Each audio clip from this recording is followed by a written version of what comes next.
criteria that are used for mate selection for both sexes and for the majority of animals.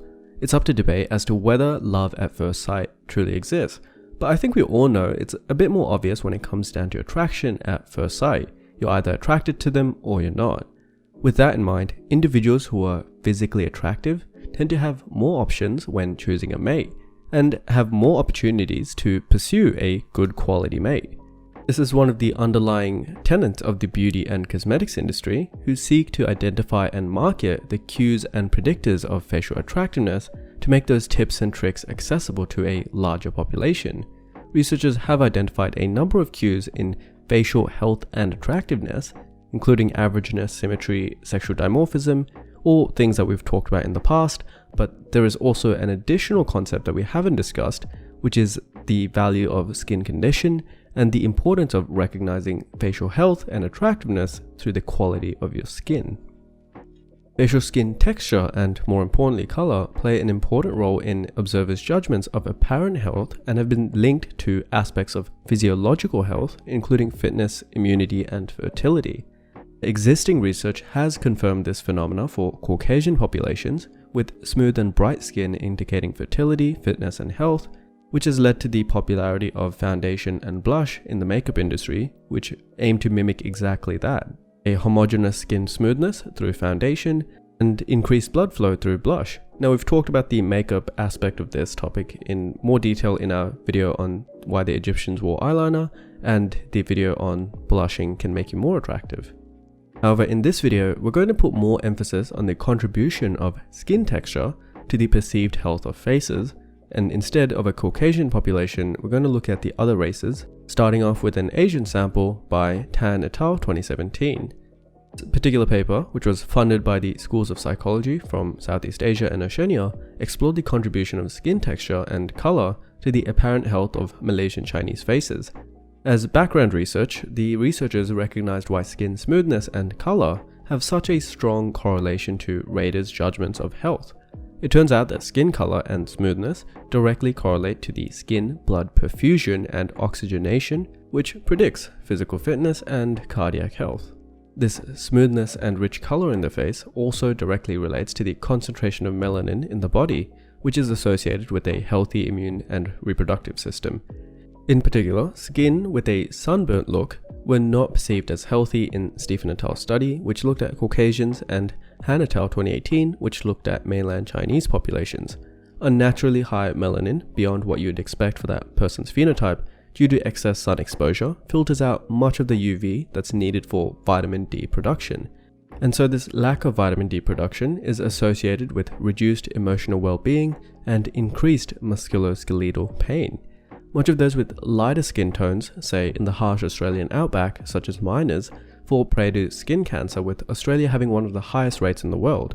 As that skin tans and becomes leathery, it's going to develop a layer of melanin quite naturally, but this comes about as a result of dangerous levels of sun exposure and, again, reduced vitamin D production when the weather starts to get cooler again.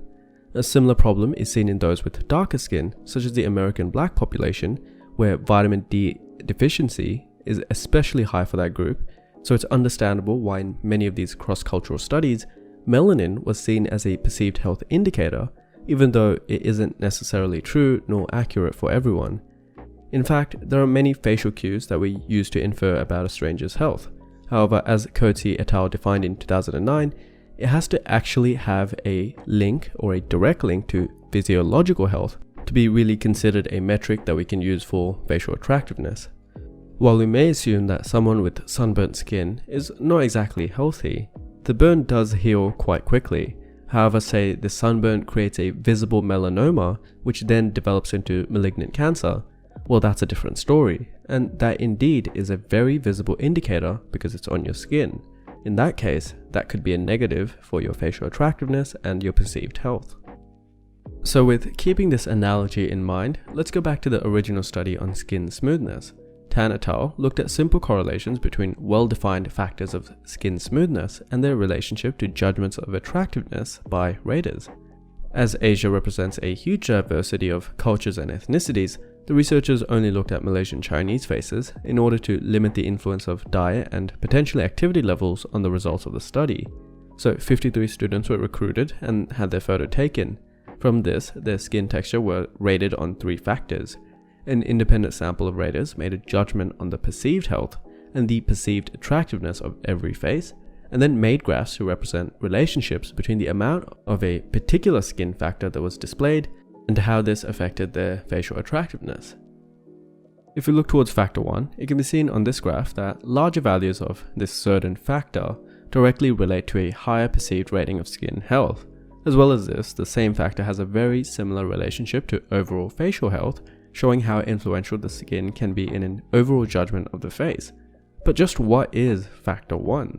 If we look at the bottom set of cheeks here, the top left cheek has the highest values of factor 1, and the bottom right cheek has the lowest value of factor 1, as all of this is measured on what's known as a computer-based GABA wavelet function, which all you really need to know is just another way of measuring and quantifying the skin homogeneity in the pixels of these taken photos.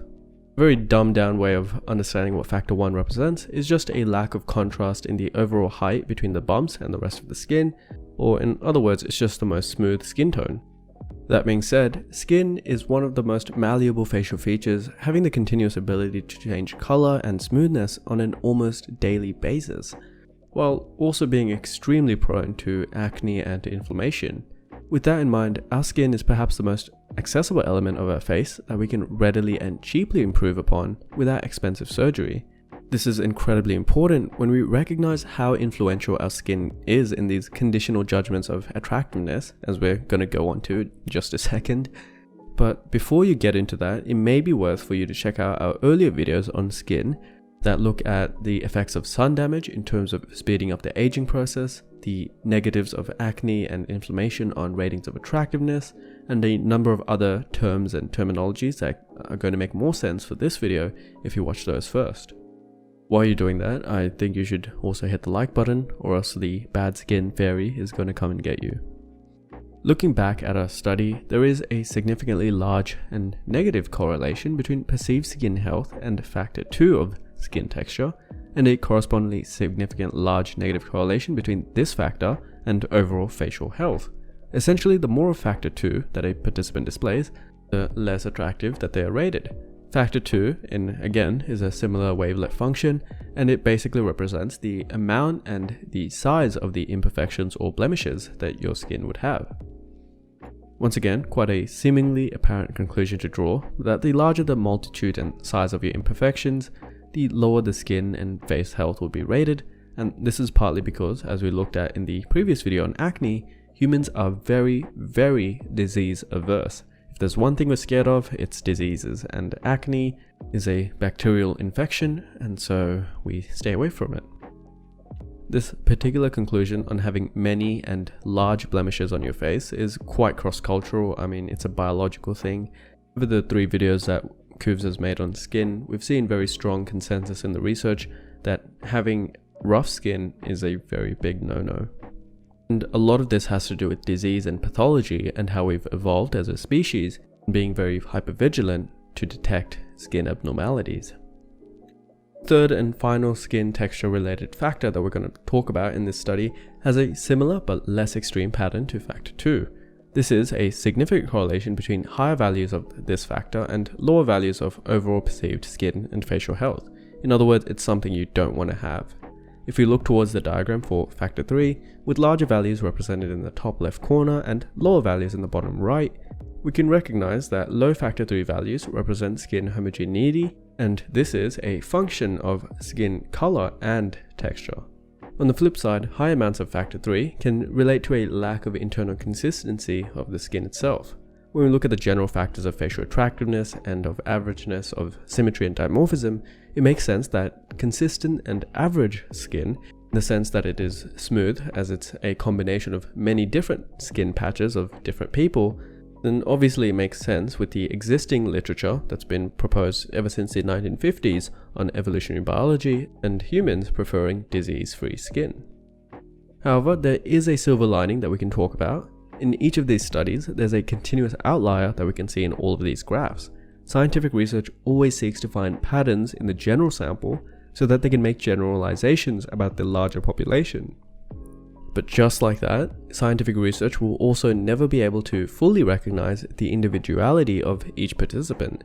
These outliers could have had extremely strong and desirable facial features with great proportions, symmetry, averageness, all the other tenets, and could have been lacking in the skin department, and so their rankings were still higher than somebody of lesser attractiveness in terms of facial features, but not as good as if somebody just like that but with perfect skin as well. What this indicates to me is that skin health is indeed quite important, but it's not the make-all and be-all of facial attractiveness. Being really strong in another department, such as having model-like symmetry or very strong facial features, can make up for not having ideal skin. Also, a lot of people have more access to makeup now, so foundation is worn by primarily still women, but men also have access to it, which can make up for any shortcomings. With that being said, what do we consider the opposite? Someone with a recessed jaw, very malformed dentofacial features, generally poor facial growth, often due to lifestyle choices such as mouth breathing, then no matter how good your skin is, it's not going to make people still be attracted to you, and there's no amount of makeup that can cover up a missing jaw, a recessed midface, very forward protruded eyes.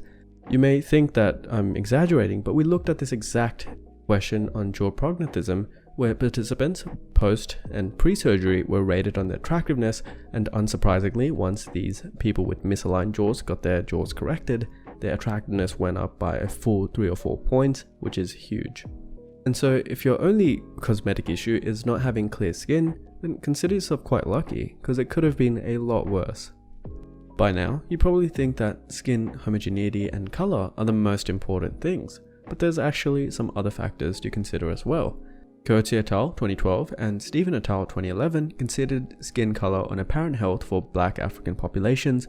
Tan et al. 2017 looked at Asian populations, while Fink et al. 2011 looked at Caucasian ones. And what did they find? Well, unsurprisingly, the exact same thing, because these skin research tests show strong cross-cultural findings, much more than you'd see for research in other topics like the jaw, the nose, especially not the nose, the forehead, hair. All of those things can more or less differ in attractiveness or how important they are by cultures, but having good skin is very important because it's ingrained into us right from birth. So we've seen from the findings of Tan et al. Study and Fink et al.'s and Stephen et al.'s that there's very strong cross-cultural agreement. This is something that affects virtually everyone watching this video, but it's for that exact reason that skin is a topic that I'm personally quite passionate about, because for many it provides the greatest cost to benefit in improving your looks, where non-surgical approaches such as creams and even fillers can drastically undo decades of photo damage and poor lifestyle choices, something that no surgical approach can quite achieve. For this reason, we've been working very closely with dermatologists both in our team and external to work on a skincare classifier using machine learning models and image segmentation that takes an image of a face, such as a phone selfie.